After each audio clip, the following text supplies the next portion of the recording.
बड़ी दुश्मन है। को मुझे जो धोखा देना था उसने दे दिया, लेकिन सबसे बड़ा धोखा मुझे आपने दिया है मम्मी जी। आपको पता है, मैं हमेशा आपके साथ खड़ी हुई हूँ। जिस इंसान को आपने पसंद किया उसे मैंने दोस्त समझा, जो आपके खिलाफ खड़ा हुआ मैंने उसे दुश्मन मान लिया। ये तो रूल बना के चली हूँ मैं इस हाउस में। और क्यों? सिर्फ इसलिए कि मुझे उम्मीद थी कि जब मुझे जरूरत होगी तो आप मेरे साथ खड़ी होंगी। पर नहीं, मुझे आज पता चला सब कुछ बकवास था। आपको मेरा साथ कभी देना ही नहीं था। आज जो आपने मेरे साथ किया है ना, वो मैंने कभी सपने में भी नहीं सोचा था।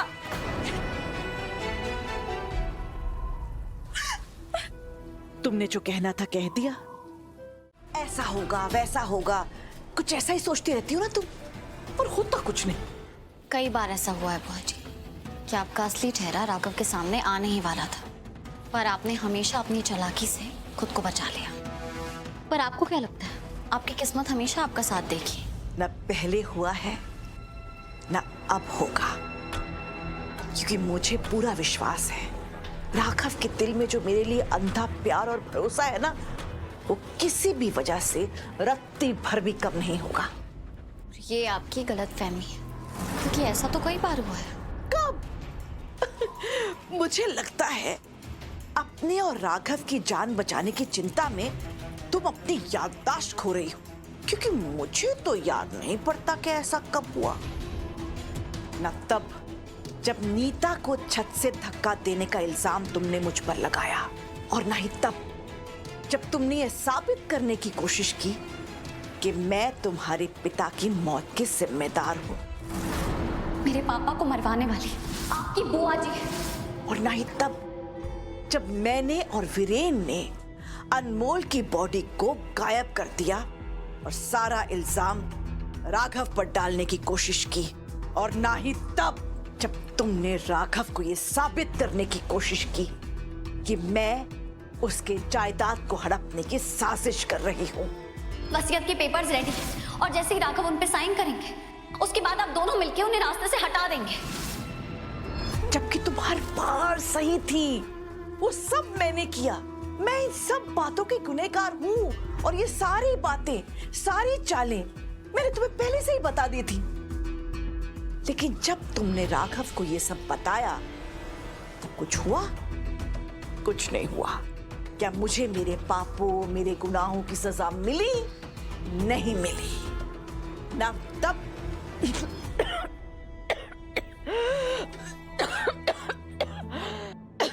पानी।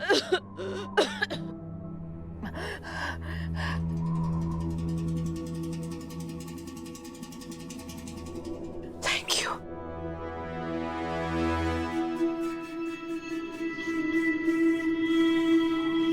मैं जो कह रही थी कि ना पहले और ना अब ऐसा होगा। राघव की नजरों में मुझे गिराने के लिए, मुझे मेरे गुनाहों की सजा दिलाने के लिए तुम्हें फिर से जन्म लेना होगा। जानती हो क्यों? चाहे पूरी दुनिया मेरे खिलाफ चली जाए, चाहे मेरे पति, मेरे बच्चे मेरे खिलाफ चले जाए, लेकिन मेरा राघव, वो मेरे खिलाफ कभी नहीं जाएगा। जितनी जल्दी ये बात समझ लो तुम्हारे लिए अच्छा है, क्योंकि मेरे हाथ में जो बुराई की तलवार है ना, उससे तुम्हारी गर्दन कटना तय है।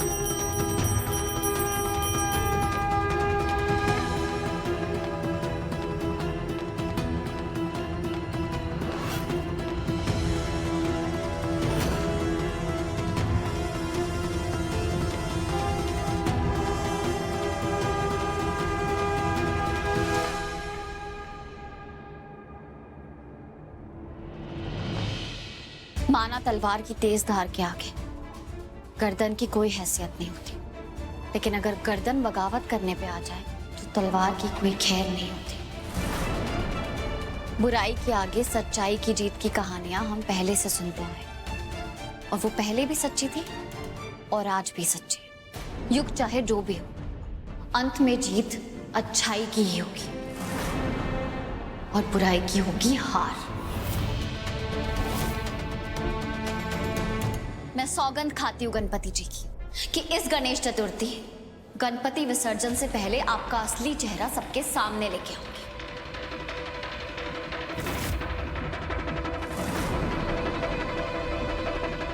कहते हैं ना, गणपति जी विघ्न हरता है। जिस भी घर में जाते हैं वहां के सारे विघ्न हर लेते हैं, और हमारे घर का सबसे बड़ा विघ्न तो आप ही है बुआ जी।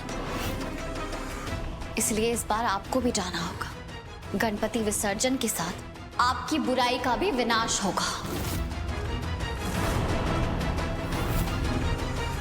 मेरे ही कमरे में स्थापित मेरे ही गणपति जी की सौगंध खाकर मेरे विनाश की कामना कर रही हो?